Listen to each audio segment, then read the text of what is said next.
गेल्या 56 वर्षापासून चालू असणारा हा पार्श्ववाडीमधील अखंड हरिनाम सप्ताह वैकुंठवासी गुरुवर्य कोंडाजी बाबा डेरी ब्रह्मलिंग इक्षार स्वामी श्री मोहनानंद गिरीजी महाराज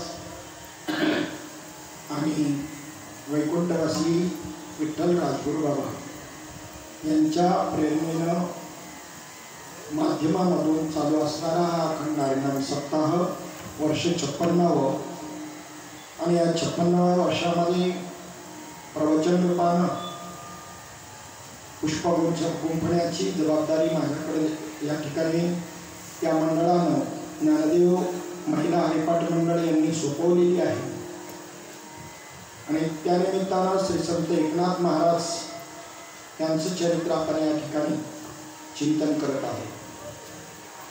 जगद्गुरु तुकोबाराय यांचे आणि वैकुंठगमन सोहळ्या प्रेत्यात असणारा हा अखंड हरिनाम सप्ताह त्याला बीज महोत्सव असं म्हणतात आणि त्यानंतर लगेचच फाल्गुन वद्य षष्ठी हा नाथ महाराजांचा जलसमाधी सोहळा म्हणजे जगद्गुरु तुकोबाराय आणि नाथ महाराजांचा जो काही सोहळा आहे हे जवळच आहे. यानंतर पैठण क्षेत्राला जाणाऱ्या वारकऱ्यांची गलबल सुरू होते. पैठण क्षेत्रातनं महाराष्ट्रभरामधून सर्व दिंड्या पैठण क्षेत्रामध्ये जातात.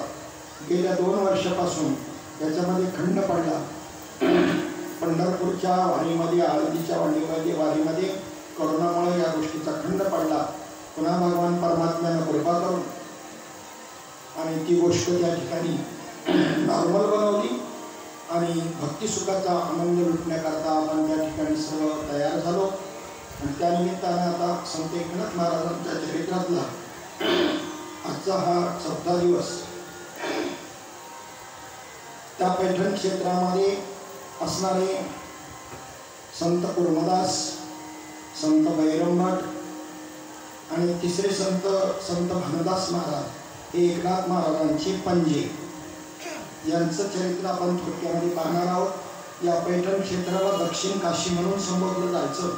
4 वेद 6 शास्त्र 18 पुराण यांचा अभ्यास या पैठणसारख्या सर्व दक्षिणेला दुसऱ्या कुठेही होत नव्हता. दक्षिण भारतामध्ये, उत्तर भारतामध्ये जसं काशीला, वाराणसीला हा अभ्यास व्हायचा, त्याच पद्धतीनं दक्षिण भारतामध्ये दक्षिण काशी म्हणून या पैठण क्षेत्राला संबोधलं जात होतं. ज्ञानेश्वर प्रभूजी भावंडांनी शुद्धीपत्र आणण्याकरता आळंदीकर ब्राह्मणांनी 13व्या शतकामध्ये पैठणला पाठवलेलं होतं. म्हणजे अशा या विद्यानगरीमध्ये भानुदासांचा जन्म एका कुलीन घराण्यामध्ये झाला. भानुदास हे दामाजी पंतांच्या समकालीन होते. दामाजी पंत म्हणजे नामदेवरायांचे वडील, त्यांच्या समकालीन होते. ज्या दामाजी पंताकडं आणि त्या ठिकाणी त्या काळामध्ये याचं डिपार्टमेंट सांभाळायला होतं. बेदरच्या बादशहानं त्या ठिकाणी कोणतं डिपार्टमेंट दिलं होतं, जे खरेदी विक्री महासंघ आहे, धान्याची कोठ आलं, लेवी वसूल करायची, पूर्वी लेवी वसूल करायची धान्याची, आणि पुन्हा जिकडे गरज पडेल सरकारने ती खरेदी करायची लेवीच्या रूपानं कमी किमतीमध्ये शेतकऱ्यांकडून धान्य खरेदी करून, मग ज्या ज्या भागामध्ये जिथे कुठे दुष्काळ पडेल तिकडे ते पाठवलं जायचं.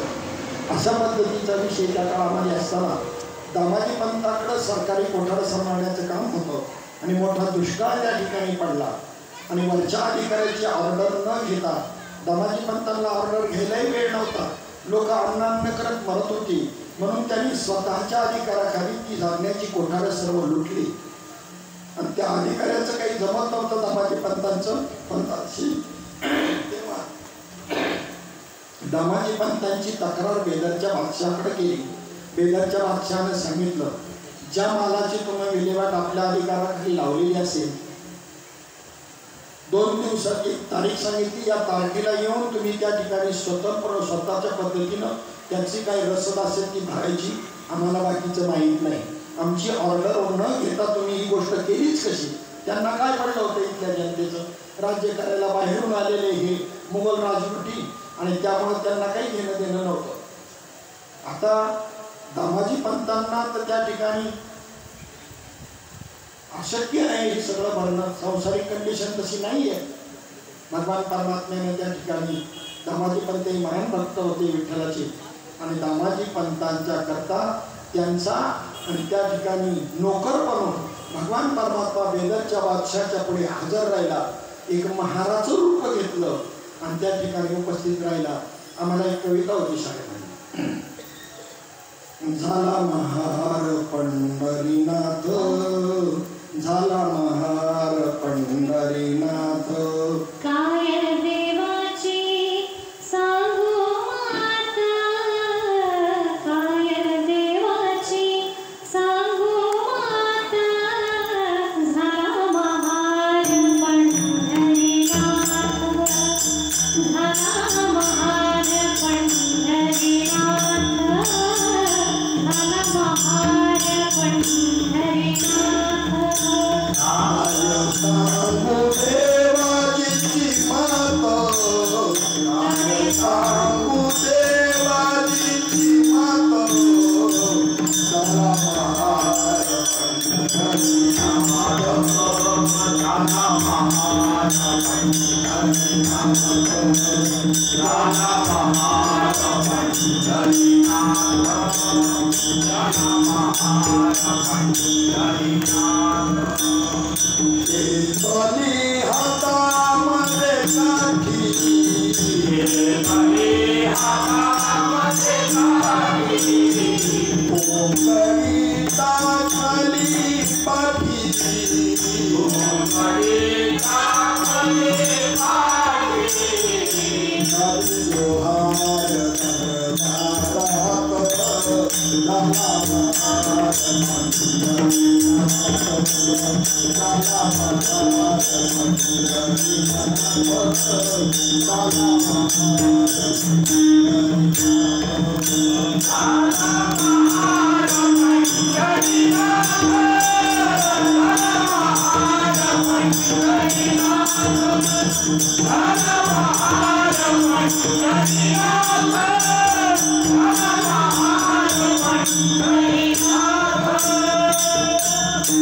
दरबारामध्ये हजर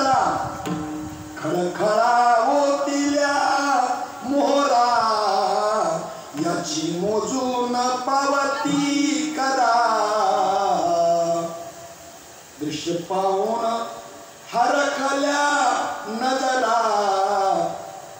शहा घाली बोट तोंडात झाला महार पंढरीनाथ. दामाजी पंथान करता भगवान परमात्मा आणि त्याचा जोहार घालत महार झाला आणि ती रसद भरली. या दामाजी पंथांच्या समकालीन भानुदास महाराज होते. शके 1390 ते 97 यामधला दामाजी पंथांचा दुष्काळ त्यांनी पाहिला होता. भानुदासाच्या वेळी पंढरपूरचा भागवत धर्म पैठणामध्ये फार थोड्या घराण्यामध्ये माहीत होता आणि अशा थोड्या घराण्यामध्ये भागवत धर्मी घराण्यापैकी भानुदासांचं घराणं होतं. असं त्यांच्याची कामंगातील आमुची आकोळी पंढरीचा नेम मुखी नाम सदा विठ्ठलाचे या चरणावरून उघड होते. भानुदासांच्या पूर्वजांची विशेष माहिती मिळत नाही, तथापि भानुदासांच्या अंगी बाळपणीचे जे गुण प्रगटले त्यावरून त्यांच्या सच्चरित्राचा बराच असा बोध होतो. ज्या घराण्याला शुद्ध आचरणाचं बाळबोधाचं वळण लागलेलं असतं त्याच्यामध्ये निपजलेला आणि वाढलेला पुरुष बहुधा सदाचार संपन्नच निघालेला आढळतो. भानुदासाचा पंतू एकनाथ, एकनाथाचा नातू मुक्तेश्वर, एकनाथांचा नातू म्हणजे त्यांच्या मुलीचा मुलगा आहे मुक्तेश्वर, त्यांची मानित ग्रंथ आहे. असे 3 कुलदीपक ज्या घराण्यामध्ये 100-150 वर्षाच्या अवधीमध्ये निर्माण झाले त्या घराण्यांच्या शुद्ध परंपरेविषयी आणखी दुसरं कोणतं प्रमाण सांगायला पाहिजे. कोळी कन्या पुत्र होती जे सात्विक तयाचा हरिक वाटे देवा. म्हाताऱ्यासारख्या सत्पुरुषाचा जन्म काही भल्याच स्वतः कुळामध्ये होत नसतो. कोणत्याही कुळात होईल का? अनेक जन्मांची पुण्याई पदरी लागते. त्या कुळामध्ये संत किंवा देव जन्माला अवताराला येत असतो. ईश्वरनिष्ठा, सदाचार संपन्नता, सत्याची प्रीती, एकनिष्ठता इत्यादी सद्गुण ज्या घराण्यामध्ये अनेक पिढ्यांची मूर्त आलेली असतात त्यात एकनाथांसारखा अद्वितीय महात्मा जन्माला येतो. अनेक पिढ्यांचं तप आता महापुरुषातपणाने फळाला आलं. असो, ज्या सज्जनांच्या भक्तिमयी नाथांचा वंश भगवंताला प्रथम प्रिय झाला त्या नाथांच्या प्रपितामहांच्या म्हणजे पंजोबांच्या भानुदासांच्या चरित्राचा याच्यामध्ये आपल्याला विचार करायचा आहे. वंदू भानुदास आता जो का पिता महाचा पिता ज्याचे वंश भगवंता झाला सर्वता प्रिय करो. जेने बाळपणी आकळीला भानू स्वये झाला चित भानू जिंतोनी मनाभिमानू भगवत पावानू स्वये झाला. अशा भानुदास महाराजांचे चरित्र पाहायचे. हे भानुदास महाराज पंढरीची वारकरी.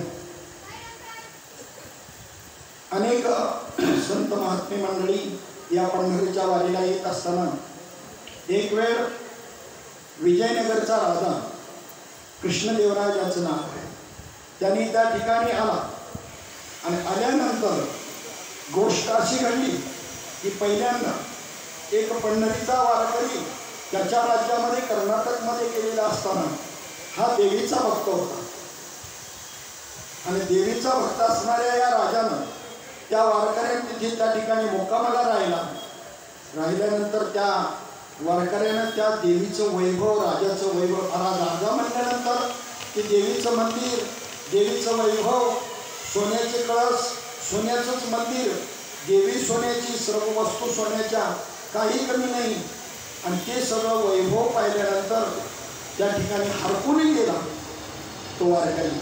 त्या वारकऱ्यानं रात्रभर तिथे राहत असताना कुठे चालला राजाने विचारलं तेव्हा पंढरीच्या वारीला मी चाललेलो आहे. तेव्हा कुचेष्टेनं तो राजा म्हणाला माझ्या देवीसारखं तुझ्या पांडुरंगाचं वैभव आहे काय. त्या वारकऱ्याला राग आला. आपल्या इष्टदेवतेचा याने अपमान केला आणि आवेगाच्या त्या उर्मीमध्ये तो बोलून गेला राजा तुझी देवी माझ्या पांडुरंगाच्या मंदिरामध्ये सभा समार्जन करायला आहे झाडलोट करायला आहे. भावनेच्या भरात त्याला बोलून राजालाही सहन झाला नाही त्याच्या इष्टदेवतेचा अपमान सहन झाला नाही. राजानं सांगितलं असं का चल आत्ताच मी तुझ्याबरोबर तुला माझ्याबरोबर घेऊन जातो. सगळा सात संभार बरोबर राजा निघा बघायचंय मला तुझ्या पांडुरंगाचं वैभव. माझ्या देवीचा अपमान करतो का? पाहूया. राजा त्याला घेऊन, त्या वारकऱ्याला घेऊन निघाला पंढरपूरला. आणि पंढरपूर जवळ येत चालल्यानंतर मात्र याला घाम फुटला वारकऱ्याला. पांडुरंगा, अनंत अंतःकरणामध्ये विनंती केली, पांडुरंगा तुझ्याबद्दल मी बोललो, परंतु माऊली इकडे ना, पुढे ना, इकडे या, या पुढे असे चालवले, या बस. भावनेच्या भरामध्ये पांडुरंगा मी बोलून गेलो की तुझ्या देवी, तुझी जी देवी आहे ही आमच्याकडे झाडलोट करायला आहे पांडुरंगाच्या दरबारामध्ये. पण आता मात्र तिथे जर ही वस्तुस्थिती राजाला दिसली नाही तर माझा शिरच्छेद झाल्याशिवाय राहणार नाही. बघ आता माझं रक्षण कर. असं वारकऱ्यांनी ज्या वेळेला अंतःकरणपूर्वक विनंती केली. पंढरपूरमध्ये आगमन झालं विजयनगरच्या राजाचं.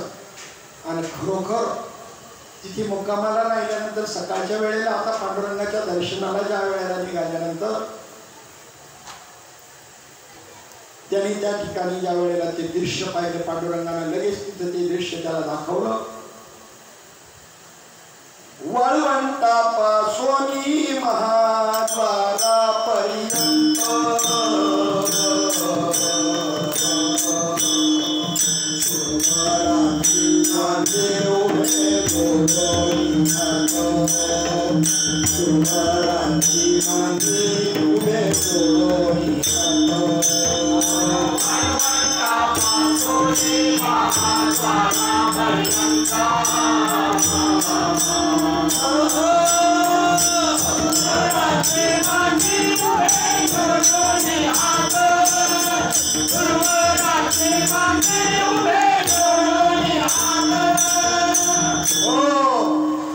पुंडलिकाच्या मंदिरापासून त्या वाळवंटापासून चंद्रभागेच्या तर भगवंताच्या पांडुरंगाच्या मंदिरापर्यंत सर्व सुरवर मंडळी हात जोडून उभे आहेत.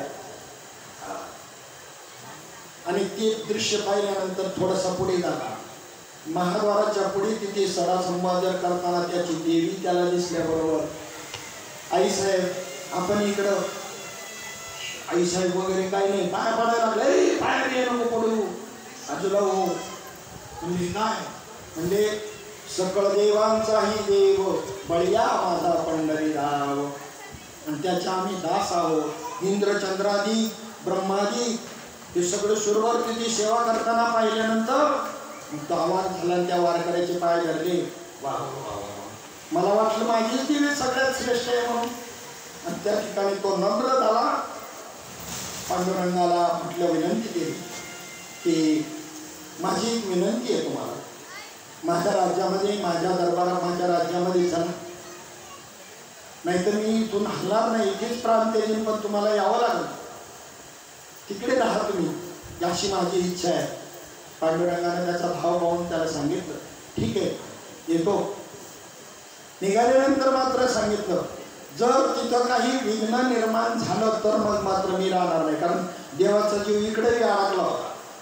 त्याचा भाव पाहून तिकडे जावं असं वाटलं. पण इथं ज्ञानोबा ही जी काही बाकीची संत मंडळी त्या काळामधले, त्या काळावरती जे काय आहेत ते आल्यानंतर विटेवरती देव असं दिसल्यानंतर त्यांची काय कंडिशन होईल हेही भगवंताला सहन होईना.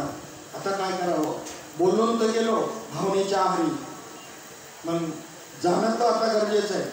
पण तिथे जर मात्र एक आठ ठेवली, तिथे जर काही संकट निर्माण झालं तर मी एक क्षणभरही थांबणार नाही. जसं हनुमंतरायांना त्या ठिकाणी एक प्रसंग निर्माण झाला होता रामायणाच्या युद्धाच्या प्रसंगी. काय, अहिमही रावणानं ज्या वेळेला श्वेलाचल पर्वतावरती ते सगळं सैन्य जमलेलं असताना, रात्रीचे सगळे झोपलेले असताना, पहारेकरी पहारा करत असताना, राम आणि लक्ष्मण जिथं झोपले होते त्याला आपल्या शेपटीचं वेष्टन घालून त्याच्यावर हनुमंतराय बसले होते, काही धोका होऊ नये म्हणून. अहिमही रावण हे मित्र होते कुणाचे, रावणाचे.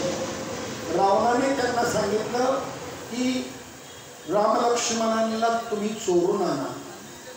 मग गुप्त होण्यामध्ये सर्व प्रकारच्या विद्यामध्ये पारंगत असणारे हे राक्षस, कोणतंही रूप धरण्यामध्ये पारंगत असणारे हे राक्षस, जसं मारीच मामानं सोन्याच्या हरणाचं मूर्ख रूप धरलं होतं शुक सारण यांनी वानराची रूप धरून सैन्याचा भेद मिळवण्याचा प्रयत्न केला होता. अशी कालनेमी राक्षसांना रामायणाचार्याचं रूप धरलं होतं. अशी अनेकविध रूप धरायची कला त्यांना माहीत होती. म्हणून सूक्ष्म रूपानं ते त्या ठिकाणी तिथे आले आणि पाहिलं सर्वत्र राम आणि लक्ष्मण कुठं आहेत. बहुतेक हनुमंतराय शेपटीचं वेष्टन टाकून जागे आहेत, ती ज्या अर्थी झोपले नाही. निश्चित हनुमंतरायाने त्याचं रक्षण चालवलेलं असणार आणि त्या शेपटीच्या बेडक्याखाली ती असणार असा अंदाज केला. आणि मग त्याने तिथे असं अदृश्य रूपाने मायावी रूपाने लगेच भुयार तयार केला आणि त्या भुयारामधून आल्यानं येऊन आणि त्या रामलक्ष्मणांना चोरून नेलं. सकाळच्या वेळेला हनुमंतराय उठले, तर ज्याचं रक्षण करायचं तो मुद्देमालच गायब झालाय. आता रक्षण करण्यात काय अर्थ आहे. पण आता शोध घ्यायचा म्हणल्यानंतर हनुमंतराय म्हणले इथं बळाचं काम नाही, इथे आता युक्तीनं जावं लागेल. म्हणून बुद्धीचं दैवत हनुमंतराय आहे, शक्तीचं दैवत हनुमंतराय आहे आणि युक्तीचं दैवत हनुमंतराय आहे. म्हणून भक्तीचं, शक्तीचं आणि युक्तीचं, भक्ती शक्ती आणि युक्तीचं दैवत असणारे हनुमंतराय. म्हणून आमचे तुकोबाराय त्या नाथ महाराजांना भक्तीच्या वाटा विचारतात. शरण शरण हनुमंता,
इथे आता भक्तीचा आणि शक्तीचा काही उपयोग नाही, युक्तीनंच केलं पाहिजे.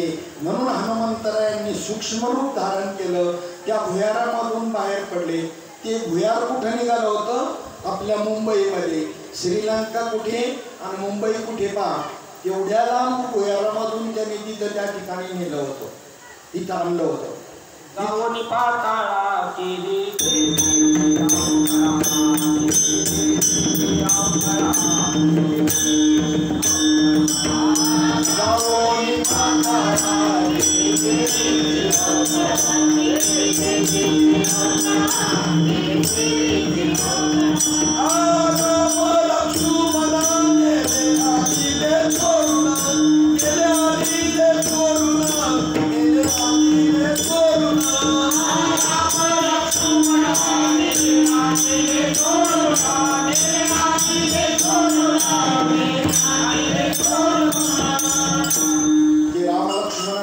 चोरून नेलं होतं आईबाई रावणाने. हनुमंतराय त्या भुयारातून तिथपर्यंत आले. ही महिकावती नगरी हिचं नाव होतं. मुंबादेवीचं नाव काय होतं? पुराण काळातलं महिकावती नगरी. आणि ही मुंबादेवी, तिथे हनुमंतराय आल्यानंतर तिथे त्या मंदिरामध्ये त्यांना ठेवलं होतं. त्यांनी हेरगिरीनं बरोबर ओळखून काढलं. हनुमंतराय त्या गवाक्षद्वार असतं मंदिरामध्ये, एक छोटीशी वर कळसाजवळ खिडकी असते, त्याला गवाक्ष म्हणतात. त्यातून आतमध्ये गेले. आतमध्ये गेल्यानंतर त्या देवीला गचांडी मारून बाजूला केलं. सगळा शेंदूर अंगावर थापून घेतला. त्या देवीच्या जागेवर बसले आणि या राक्षसांना सांगितलं, हे माझ्या प्रिय भक्तांनो, दुसऱ्या दिवशी जे मानव तुम्ही धरून आणलेले आहेत त्यांना मला जिवंत खाण्याची इच्छा आहे. तेव्हा गवाक्षद्वारातून त्यांना खाली टाकला, दरवाजा वगैरे काही उघडू नका. गवाक्षद्वारातून राम लक्ष्मणांना खाली टाकल्याबरोबर हनुमंतराय त्या ठिकाणी त्या राम लक्ष्मणांना म्हणतात, बोला आता तुम्हाला कोण वाचवील? ते म्हणले, आमचा हनुमंत जर असता तर त्यांनी नक्की वाचवलं असतं. काय वाटलं असं हनुमंतरायांना पा. आणि मग लगेच आपल्या यथार्थ स्वरूपात प्रगट झाले. सांगितलं, मी हनुमंतच आहे, बसा माझ्या खांद्यावर. खांद्यावर बसले आणि निघाले. निघाल्यानंतर तिथे युद्ध केलं. अहिमई रावण सगळे राक्षस आले, त्यांच्या खांद्यावर बसून युद्ध केलं. पण राम लक्ष्मणांनी अहिमई रावणाला बाण मारल्यानंतर त्यांच्या रक्ताच्या चिळकांड्या उडाल्या की त्यातून असंख्य अहि आणि मही रावण तयार व्हायचे. युद्ध काही संपण्याचं चिन्ह दिसेना.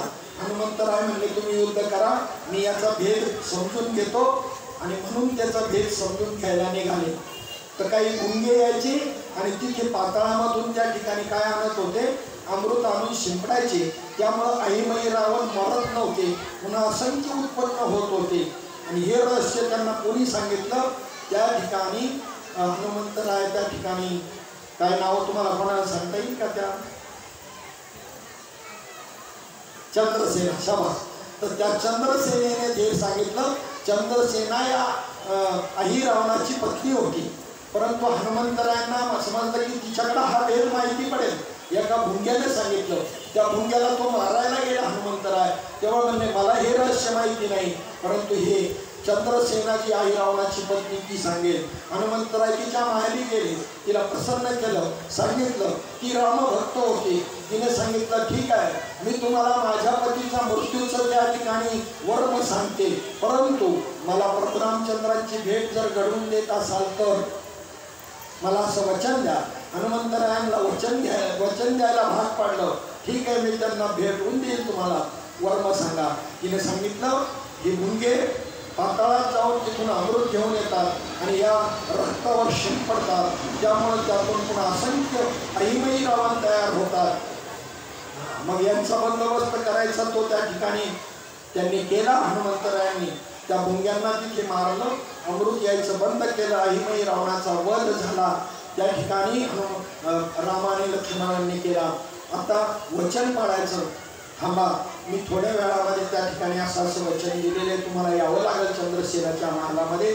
राम लक्ष्मणांनी सांगितलं, प्रभू रामचंद्रांनी, या जन्मामध्ये मी एकबाणी एकवचनी एकपत्नी असल्यामुळं तुला हे माहीत असताना सुद्धा तू चंद्रसेनेला वचन दिलंस कसं? काही इलाज नाही म्हणले, नाही ते युद्ध थांबलं नसतं. ठीक आहे, पण मी तशी एक आठ तिला घालून आलोय. काय? प्रभूला मी प्रभू रामचंद्राला घेऊन येईल, पण काही विघ्न जर तयार झालं तर मग मात्र प्रभू एक क्षणावरही थांबणार नाही. मग एका भुंग्याला आणि त्या ठिकाणी मारायच्या ऐवजी जीवदान दिलं होतं. आणि हनुमंतरायांनी त्याला सांगितलं होतं, चंद्रसेनेचा पलंग आतून कोरून टाकायचा संपूर्णपणे, तिला माहीत सुद्धा पडून द्यायचं नाही. त्याने ते आपलं काम येत असते पार पाडलं होतं. प्रभू रामचंद्रांना घेऊन हनुमंतराय आले. बसायची आज्ञा केली. पाद्यपूजा आणि पाठ घेऊन आली चंद्रसेना. पूजन करायचं, प्रभूची पाद्यपूजा करायची. मग प्रभूला बसा म्हटल्याबरोबर प्रभू रामचंद्र बसल्याबरोबर कडकन पलंग मोडला. त्याबरोबर हे काय माझा अपमान? हनुमंतराय, आम्ही एक क्षणभरही थांबणार नाही. निघाले. हनुमंतराय सुद्धा पाठीमागे त्याबरोबर निघाले. चंद्रसेनाला सांगितलं, मी तुला सांगितलं होतं, कोणतंही विघ्न जर आलं तर प्रभू अजिबात थांबणार नाही. त्यांचं कपट लक्षात आलं. पतिव्रत असणाऱ्या चंद्रसेनेनं आणि त्याला शाप देण्याचा प्रयत्न केला हनुमंतरायांना. पण हनुमंतरायांनी माफी मागितली. प्रभू रामचंद्राला सांगितलं, असं करू नका, ती मला शाप देईल. प्रभू रामचंद्रांनी सांगितलं की तुझी ही जी इच्छा आहे आणि ती इच्छा मी पुढच्या जन्मामध्ये तुला माझी आणि अष्टनायिका ज्या आहेत ना त्याच्यातली मुख्य राणी त्या ठिकाणी बनवेल. तीच चंद्रसेना पुढच्या अवतारामध्ये, कृष्ण अवतारामध्ये सत्यभामा झाली. कोण झाली? सत्यभामा. सांगण्याचं तात्पर्य, तिथे काही संकट जर निर्माण झालं तर मी एक क्षणभरही थांबणार नाही असं त्या. आणि विजयनगरच्या राजाला कोणी सांगितलं? पांडुरंगाने सांगितलं होतं. पांडुरंग घेऊन गेले पांडुरंगाला आणि त्याच्या राज्यामध्ये त्यांनी सुंदर असं मंदिर उभारून त्या ठिकाणी पांडुरंगाच्या तिथे स्थापना केलेली आहे. इकडे वारकरी आषाढी वारीला आल्यानंतर पाहिलं पांडुरंग परमात्मा विटेवर नाही. हलकल्लोळ झाला. सांगितलं कुठे नेलं, कोणी नेला. काहींना तिथल्या स्थानिक लोकांनी सांगितलं विजयनगरचा राजा पांडुरंगाला घेऊन गेलेला. अरे भानुदास महाराज वारीला आले होते. भानुदास महाराजांनी हे दृश्य पाहिलं आणि भानुदास महाराजांनी सर्व वारकऱ्यांना आश्वासन दिलं, त्या पांडुरंगाची निश्चित भक्ती जर माझ्या चित्तामध्ये असेल तर त्या पांडुरंगाला मी पुन्हा पंढरपूरमध्ये घेऊन आल्याशिवाय राहणार नाही. मजलदार करत भानुदास महाराज त्या ठिकाणी या विजयनगरच्या राज्यामध्ये आले. आल्यानंतर तिथे रात्र झालेली होती आणि आता आतमध्ये जायला मंदिराचे दरवाजे बंद झालेले असताना पण भगवान पांडुरंग परमात्म्याला या भक्ताच्या भेटीची उत्कटता लागलेली असल्यामुळं त्याच्या कृपा दृष्टीने त्या ठिकाणी दरवाजे उघडले गेले. भानुदास महाराजांना रात्र दिवस कळत नसणारा असणारा भानुदास महाराज त्या भगवत भक्तीमध्ये तल्लीन झाल्यामुळं नकळे दिवस की राती अखंड लागलीशी ज्योती आनंद लहरीची गती काय वर्णू अशा स्थितीत देहीच विधी असणारा भानुदास महाराज दरवाजे उघडले आणि त्या दरवाजातून पांडुरंग परमात्म्याच्या चरणावरती लोटांजन घातलं. सप्रेम आलिंगन दिलं. पांडुरंगा, अरे आमचा उभं आला का, तुला कंटाळा आला का, काय कमी होतं, इथं जे वैभव दिसतंय ते तिथं आम्ही गरीब वारकरी असल्यामुळे तुला आम्ही देऊ शकलो नाही. अरे पण आमच्या प्रेमाकडे तर पाहायचं की नाही कमीत कमी. पांडुरंग परमात्म्यानं मोठ्या प्रेमानं आपल्या गळ्यातला असणारा त्या ठिकाणी जो अनमोल रत्नाचा हार भानुदासांच्या गळ्यामध्ये टाकला. प्रेमाच्या भरामध्ये पांडुरंगरायाबरोबर त्यांची आणि चर्चा झाली, आत्मचर्चा झाली. आणि मग तुम्ही आता जा, सकाळच्या वेळेला इथे येतील पुजारी येतील आणि त्या ठिकाणी तुम्ही आता इथून जा, बाजूला बाहेर जा असं सांगितलं. पुन्हा या माझ्या भेटी करता, मग आपण बोलू. आणि असं म्हणून त्यांना बाजूला केलं आणि तिथे गंगेवर स्नान करता म्हणून भानुदास महाराज निघाले गेले. पण त्यांना आपल्या शरीराचं भान नाही तर त्यांच्या गळ्यामध्ये तो हार टाकलाय याचं भान कुठून असणार. आणि तिथे स्नानाला जात असतानाच इकडे मात्र काकड आरतीला आलेल्या पुजाऱ्यांनी जेव्हा पाहिलं पांडुरंगाच्या गळ्यामध्ये असा असणारा मौल्यवान हार त्या ठिकाणी दिसत नाही, राजा आपल्याला शिक्षा केल्याशिवाय राहणार नाही. हाराचा शोध सुरू झाला. कुठेही हार दिसेना. सर्वत्र शोध करत असताना कुणीतरी त्यांना जाऊन सांगितलं की एक त्या ठिकाणी आणि असा असा वारकरी दिसतोय, पण त्याच्याकडं त्याच्या गळ्यामध्ये आम्ही हा हार पाहिला. लगेच चोर त्या ठिकाणी ते तिथे सेवाधारी असणारे त्याचे जे सैनिक आहेत ते तिथे आले. राजाचे भानुदास महाराजांना पकडलं आणि राजासमोर हजर केलं. सांगितलं हा वारकरी दिसतो, हा चोर आहे, वारकरी नाही. बाहेरून दिसायला वारकऱ्याचं सोंग घेतलंय पण आतून मात्र तसा प्रत्यक्षात वास्तविक हा चोर आहे. याने पांडुरंगाचा कंठा चोरला, याला शिक्षा करा. राजाने सांगितलं उद्या सकाळी बरोबर त्या ठिकाणी 12 वाजता याला आपण सुळावर देणार आहोत. सुळावर जाण्याची सर्व तयारी केल्यानंतर आणि भानुदास महाराज पांडुरंगाला म्हणतात, पांडुरंगा काही जरी तुम्हाला कसोटी पाहण्याचा प्रयत्न केला तरी मी घाबरणार नाही. ते मला सुळावर दिलं तरी चालेल तर मी घाबरणार नाही. किती विषय होता त्यांचा.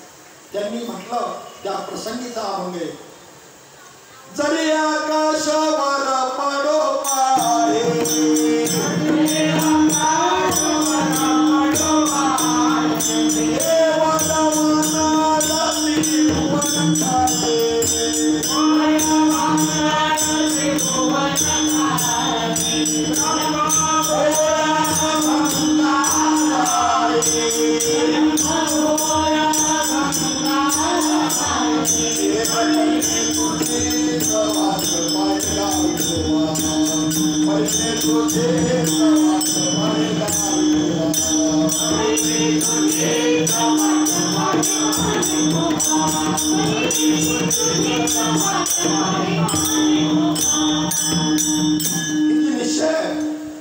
एक वेळेला गंधमादन नावाचं एक छोटस वानर कुंभकर्णाच्या तावडीमध्ये सापडलं. ते तर होतच केवढंच असं खूप छोटं होतं, 2 फूट सुद्धा नाही. कुंभकर्णापुढं तर एखाद्या मुंगीसारखं दिसत होतं. आणि ते लुटुपुटीचं युद्ध करत असताना कौतुक वाटलं. कुंभकर्णाने त्याला आपल्या हातामध्ये घेतलं. कोणाचं तू, कोण तू, कोणाचा? माझं नाव, या देहाला गंधमादन म्हणतात. मी रामाचा आहे, रामाचा आहे, रावणाचा मन सोडून देतो तुला, अजिबात म्हणणार नाही म्हणला. चिरडून मारी म्हणला.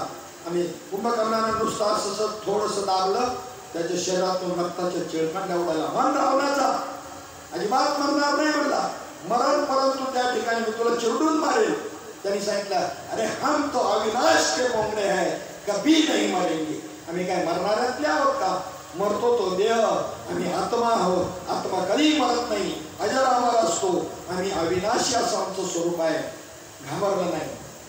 याला निश्चय म्हणतात. माझे मन पाहे कसून चित्तन घडे तुझ पासून, तुकोबारायांचा अभंग.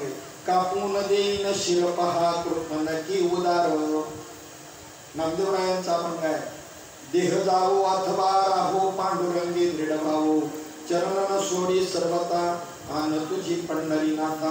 असा आपला निश्चय असायला पाहिजे. भानुदास महाराजांचा निश्चय पहा. जर हे आकाश वर पडत आहे, आकाश जरी वरून कोसळ, ब्रह्मगोळ भंगा जाई.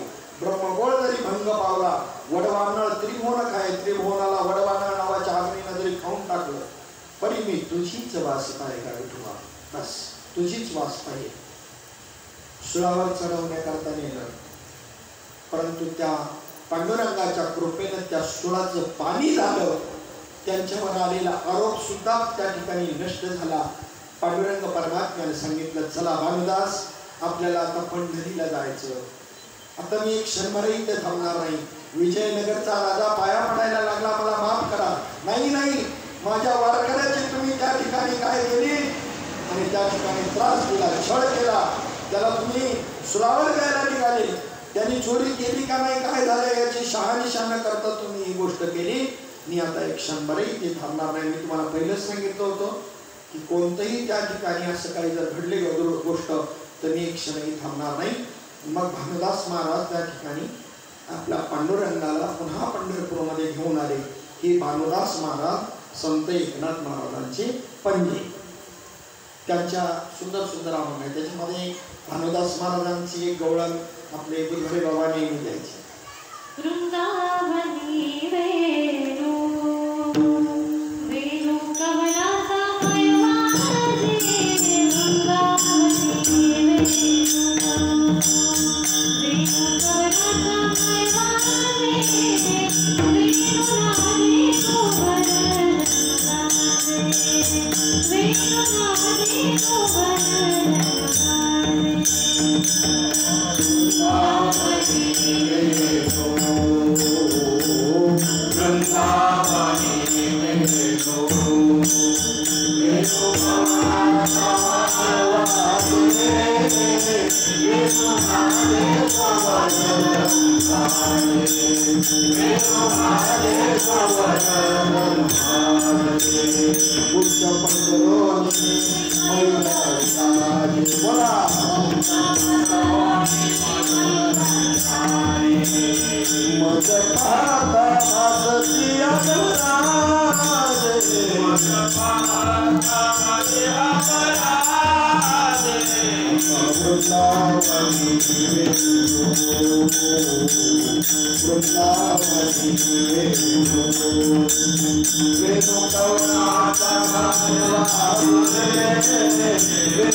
शांती ब्रह्म श्री संत एकनाथ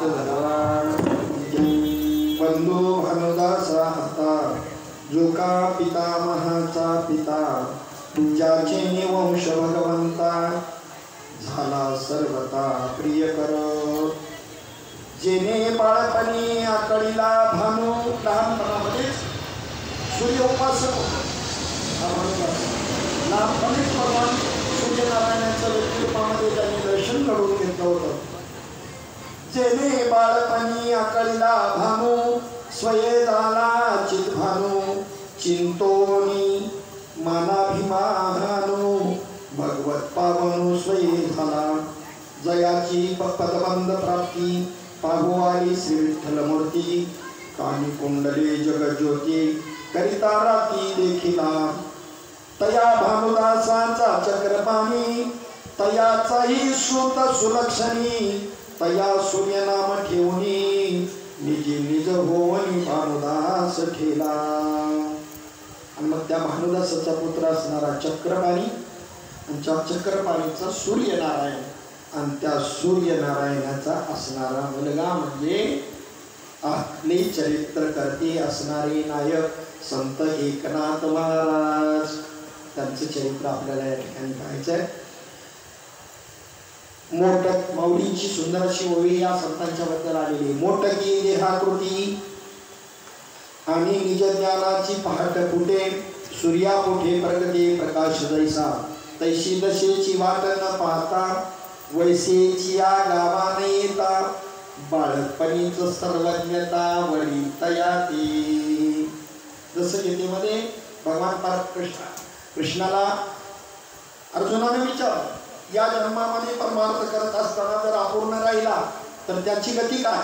म्हणजे एखाद्या गावाला प्रवास करायला प्रवासी निघालेला असताना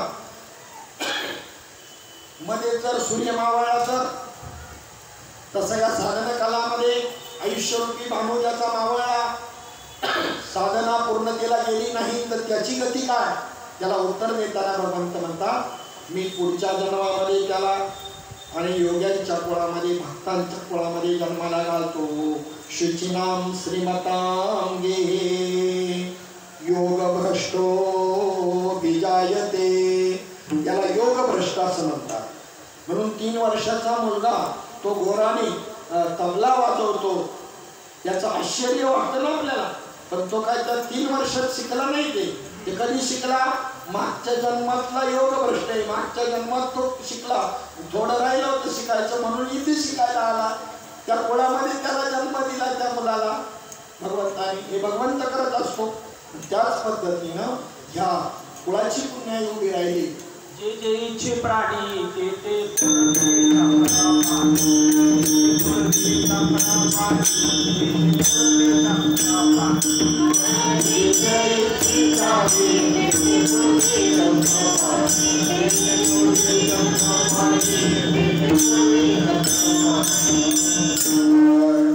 जे इच्छे प्राणी ते पूर्वी चक्रपाणी. मग माऊली ज्ञानोबरायांच्या सुद्धा संबंधाने एक प्रमाण आहे. उपजताची ज्ञानी हे वर्म जाणूनी, आले लोटांगणी चांगदेव. उपजताचं ज्ञानी का? तर मागील बौद्ध जन्मामध्ये विक्षेपाची पाणीयारी झाडोनी केले. अनेक जन्मापासून साधना करून कोणत्याच प्रकारचा विक्षेपच ठेवला नाही. एक बाळछंद नावाचं प्रकरण आहे अभंग मालिकेमध्ये. त्याच्यामध्ये स्वतः माऊली ज्ञानोबा म्हणतात, त्यांचाच अभंग येतो. मागील 22 जन्म मी ही भक्ती केली आणि मग मी इथे या पद्धतीने आलो. स्वतः माऊलींनी सांगितले. बाळछंदो बाबा बाळछंदो त्याच्यामध्ये सांगितले, मागील 22 जन्म ही विक्षेपाची पाणीयाळ झाडली मी, तेव्हा मी इथे या ठिकाणी आलो. म्हणजे असं आहे. मग उपजताच ज्ञानी हे कशामुळं?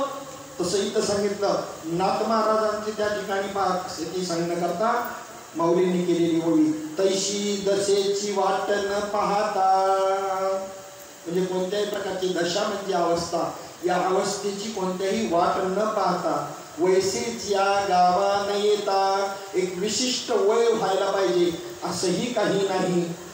बाळपणीच सर्वज्ञता वरितया ते. लहान असताना बालपणामध्येच त्यांना सर्वज्ञता प्राप्त होत असते. असं.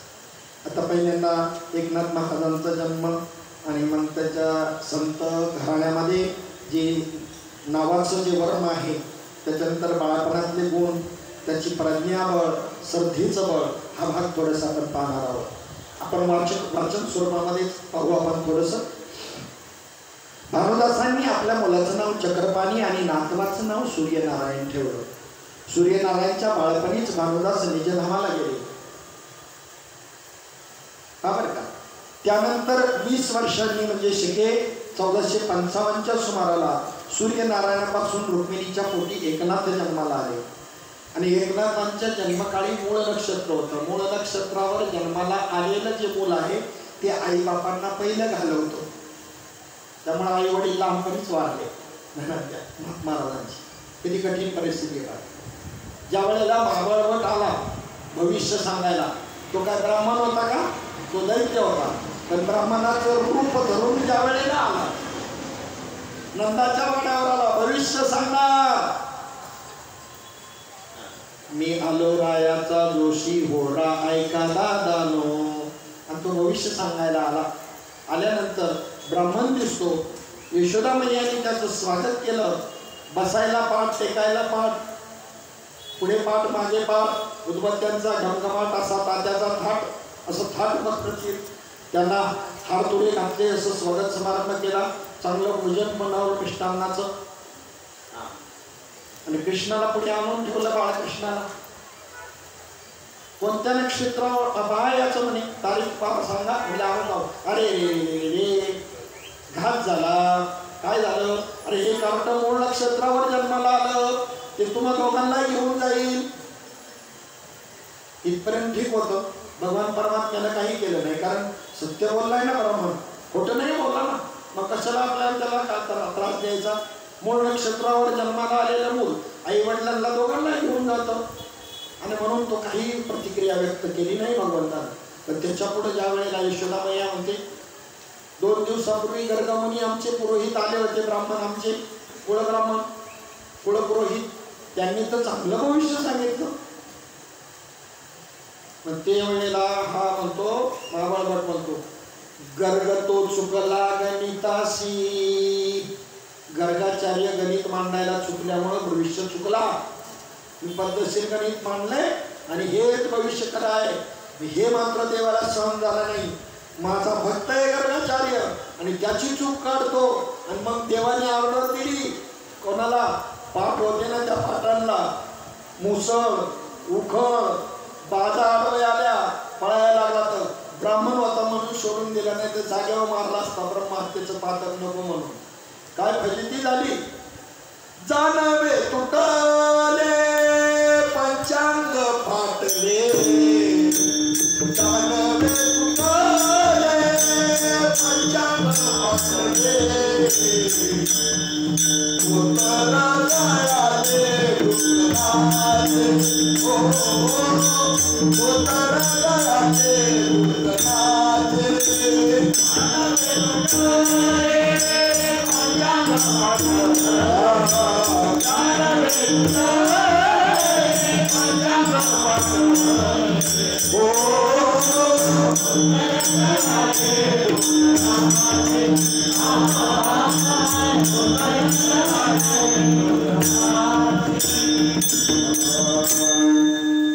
जानवे तुटले पंचांग फाटले, धोतर गळाले ढुंगणाचे. अशी स्थिती व्हायला पाहिजे. याच्यामध्ये एक अवस्था आहे, एक स्थिती आहे, जाणत्याला कळत. जानवे तुटले म्हणजे जाणीव हरपली, चांगलं लक्ष नाही ना. भगवत रूप झाला, जाणीव असं भगवंत आहे. आणि भक्ताची स्थिती तशीच झाली, जाणीवच राहिली नाही. मी कोण, कशा करता आलो, काही आठवीना मावळ वाटाला, असं जानवे तुटले. फजिती एका चांगलं केलं ते लीला याला तर म्हणतात. आणि पंचांग फाटले म्हणजे जो शास्त्राचा अभिमान होता ना, मी कुठेतरी शास्त्रीय आहे, पंडित आहे, हा अभिमान नष्ट केला. धोतर गळाले ढुंगणाचे म्हणजे देह दादातनं सुटलं, त्याच्यातला आतला अर्थ पाहायचा असतो. वरवर अर्थ केला तर काय नाही, दानवत तुटली पंचांग फाटलं, धोतर गळालं ढुंगणाचं, असं वरवर अर्थ होईल. एवढा वरवर सांगायचंय का साधू संतांना? म्हणून त्या ठिकाणी एकनाथांच्या जन्मकाळी तिथे जसं झालं मूळ नक्षत्र, तसं एकनाथांचं मूळ नक्षत्र होतं. त्यामुळे जन्मतः बापाने थोड्याच वेळाने आई मरण पावली. मारुतीच्या सोजूळ वंशामध्ये हा एकच मुलगा राहिला, म्हणून चक्रपाणीने याचं नाव एकनाथ ठेवलं. एकटाच राहिला म्हणून. आजा आणि आजी यांना लहानपणीच प्रेमाने एका म्हणत. कोणी संगोपन केलं आई वडील मेल्यामुळं आजोबा आणि आजीनं. मायबापांचा जन्मता ग्रास करून उर्वरित राहिलेल्या एकनाथांच्या नावाचा जो अध्यात्मदृष्ट्या सुंदर बोध होतो, तो नाथांच्याच पुढील अभंगामध्ये व्यक्त केलेला आहे. मुळीच्या मुळी एका जन्मला, मायबापे थोर धाक घेतला, कैसे मूळ नक्षत्र आले कपाळा, स्वयी लागलो दोहींच्या निर्मळा, शांती करता अवघ्यांची झाली शांती, धुळी लागून या लावी ख्याती, एका जनार्दनी मुळीच्या गोठी, माया सगट सगळा बापाची पोटी, असं सुंदर एकनाथ महाराजांनी अभंग केला. पण आता त्याचा अर्थ पाहायला आपल्याला वेळ नाही. हा अभंग कुठेही छापलेला नाही. तथापि पैठणला काही जुन्या पोथ्या चाळीत असताना पांगारकर महाराजांनंतर मला हा मिळाला. मोठा मौजेचा आहे असं वाटल्यावरून मग त्या ठिकाणी तो टाकलेला आहे. एकनाथांचा जन्म होताना मायबापांनी धाक घेतला, शांती केली, तथापि दोघींचेही निर्मूळ झालं. शांती करूनही काही उपयोग झाला नाही. एकनाथांचं मात्र मुळी लागून म्हणणे, शुद्ध आत्मस्वरूपाकार होऊन ख्याती केली, हा सरळ कथापर अर्थ झाला. तथापि या अभंगामध्ये दुसऱ्याही एका अर्थाचा ध्वनी आहे. माय प्रकृती, बाप पुरुष अथवा माय क्षर आणि बाप अक्षर या दोघांनाही मिळून जो उर्वरित राहतो तो क्षराक्षित परमात्मा हाच एकनाथ होय. तुकाराम महाराजांचे याला प्रमाणे क्षराक्षरावून वेगळा तुका होवोनी निराळा, पाहे निगम काळा बोले विठ्ठल प्रसादे, पाहे निगम काळा बोले विठ्ठल प्रसादे. मग क्षराक्षर म्हणजे काय? क्षर म्हणजे हे सामान्य जीवचैतन्यागवे, हे क्षर पुरुष जाणावे, आता रूप करू बरवे अक्षरासी. क्षर पुरुष, अक्षर पुरुष, उत्तम पुरुष असं 13व्या अध्यायामध्ये सांगितलंय. जीवदशेवर असणारे जेवढे ते क्षर पुरुष, त्यातून निघालाय आणि अजून उत्तम दशेला प्राप्त झालेला नाही तो हा मधला जो आहे हा अक्षर पुरुष. आणि क्षराक्षराच्याही अतीत स्वरूपाला प्राप्त केलेला असा तो उत्तम पुरुष. दासबोधाने सुद्धा उत्तम पुरुषाची उत्तम लक्षणं सांगितलेली आहे. तसं या अभंगाचा अर्थ या अर्थाने असो. एकनाथांनी आपल्या जनकाला म्हणजे सूर्यनारायणाला सुलक्षणी असे विशेषण लावून सूर्यप्रभा प्रताप किरणी माते प्रसवली रुक्मिणी असं म्हटलं आहे. सूर्यनारायण हे फार बुद्धिमान होते आणि त्यांची पत्नी ही रुक्मिणी आहे. या मोठ्या पतिव्रता आणि सुशील होत्या. सूर्यनारायण आणि रुक्मिणी हे नाव आई वडिलांचं नाथांच्या. हे आईबाप मुलाचे बाळपणाचे लाड करण्यासाठी जगले नाहीत आणि नाथांचा सांभाळ करण्याचा सर्व भार चक्रपाणीवर पडला. आजोबांवरती भानुदास त्यांचा पुत्र चक्रपाणीवरती. चक्रपाणींचा सूर्यनारायण, सूर्यनारायणचे पुत्र एकनाथ. ही सर्व नावे ही मोहकच आहेत. नावात काय आहे असं म्हणणं योग्य नाही. नावातही बरंच काही आहे. तुम्ही म्हणाल नावात काय? नाव सोनूबाई हकीकत नाचावाळा, नाव शांताबाई भांडणाशिवाय करमत नाही, नाव प्रकाशन ढेकळात टाकला तरी दिसत नाही. नावात काय? नाव गंगाबाई घरी पाण्याचा तपास नाही. नावात काय असं तुम्ही म्हणाल. हे सगळं तुम्हाला माहिती आहे. पण नावात सुद्धा बरंच काही आहे. नावातलं मनमोहकता त्या ठिकाणी सांगितली. सूर्यपाणी, सूर्यनारायण, चक्रपाणी, एकनाथ कशी नावं येतात. नावामध्ये काय आहे असं म्हणणं योग्य नाही. अरे नावावरून केवढा इतिहास श्रीमद भागवतामध्ये घडला आहे. मुलाचं नाव नारायण ठेवणे अजामेळाने. महापातकी चांगला असणारा नारायण आपला अजामेळ आपला देह ठेवत असताना नारायणा कुठे गेला रे, पोराला हाक मारली, पण पांडुरंगाला यावं लागलं आणि त्याचा उद्धार करावा लागला. नावात काय असं म्हणता सांगा. नावात किती रहस्य, किती रहस्य. आणि म्हणून त्या ठिकाणी केस वाढवून देवानंद बनण्यापेक्षा ज्ञान वाढवून विवेकानंद बना. नावात काय नाही सांगा. एवढं मग कसं नाव आहे विवेकानंद, कसं नाव आहे. मुलाबाळांची नावं ठेवण्यात सुद्धा ती ठेवणाऱ्यांचा स्वभाव दिसून येतो. भानुदासांनी आपल्या मुलाचं नाव चक्रपाणी आणि नातवाचं नाव सूर्यनारायण ठेवलं. याच्यामध्ये त्यांच्या हरिप्रेमाची आवड दिसून येते, हरिबद्दलचं प्रेम. म्हणून त्यांनी ही नावं ठेवली. मुलाला दगडधोंड्याची नावं ठेवणारे दगडधोंडे जगात काही पुष्कळ आहे.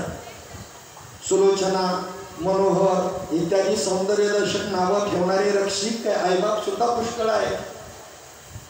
तुम्हाला नावांची माहिती पाहिजे असेल, चमत्कारानं आनंद लुटायचा असेल तर पुण्यामध्ये पाहिजे. जुनी नावं, पुराणवादी नावं अशी सुंदर की काय ऋषीमुनींची नावं, संत मंडळींची नावं, दुकानाला सगळ्या घराला कुठे दाखवतात. खूप सुंदर. आता मला सांगता येणार नाही, वेळ नाही त्यामुळं. पण धर्मशील घराण्यापासून आपल्या उपास्य देवतांची, तीर्थांची, संतांची, साधवीची किंवा कोणातरी देवदेवतांची नावं ठेवण्याची चालच आहे, पद्धत आहे. हे हरामासाचं स्थूल शरीर निंद्य आहे. आचार्यांनी म्हटल्याप्रमाणे विवेक चुडामणीमध्ये सांगितलं की त्वचा, मांस, रुधिर, स्नायू, मेद, मज्जा आणि अस्थि यांनी उभारलेलं आणि विष्ठामूत्रांनी भरलेले हे शरीर अमंगळ आहे. तथापि या अमंगळ शरीराचा आश्रय करूनच मंगलांचा मंगल असा परमात्मा त्याची प्राप्ती करून घ्यायची आहे.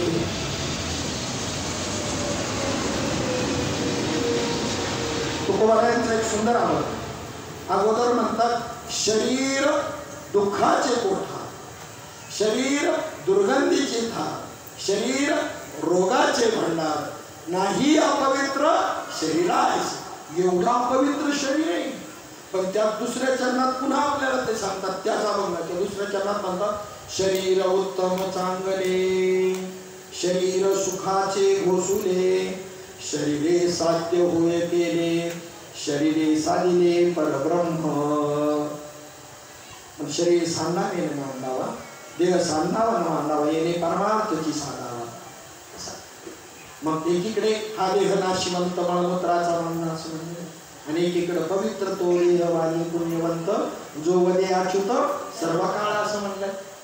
याचा विचार करायचा.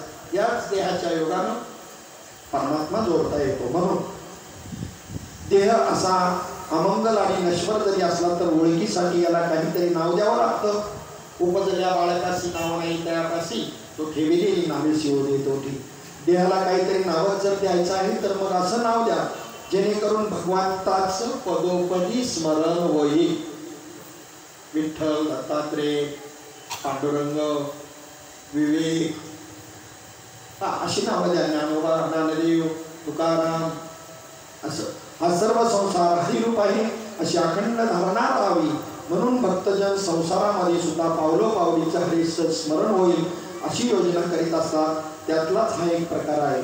भक्तांची प्रपंचातली नावं सुद्धा हरिस्मरण करवणारी असतात.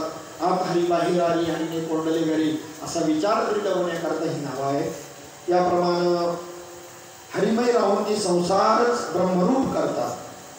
प्रतिज्ञा अवघाची संसार सुखाचा, बोला बोला, अवघाची संसार